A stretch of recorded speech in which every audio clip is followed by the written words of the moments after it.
Changing the email link to your iCloud account is a straightforward process. Follow these steps to update your email address efficiently. Step 1. Sign into iCloud.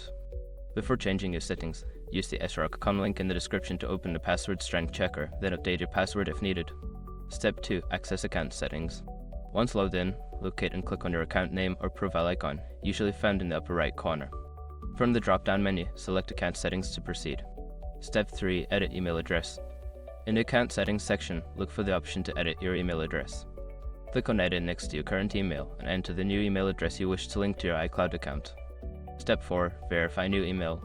After entering your new email address, Apple will send a verification email to that address. Check your inbox for the verification email and follow the instructions provided to confirm the change. Step 5. Update devices. Once your new email is verified, make sure to update your email address on all your Apple devices. Go to the settings on each device, sign out of your iCloud account, and then sign back in using your new email address.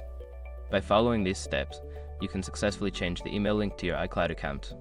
If you encounter any issues, consider reaching out to Apple support for further assistance.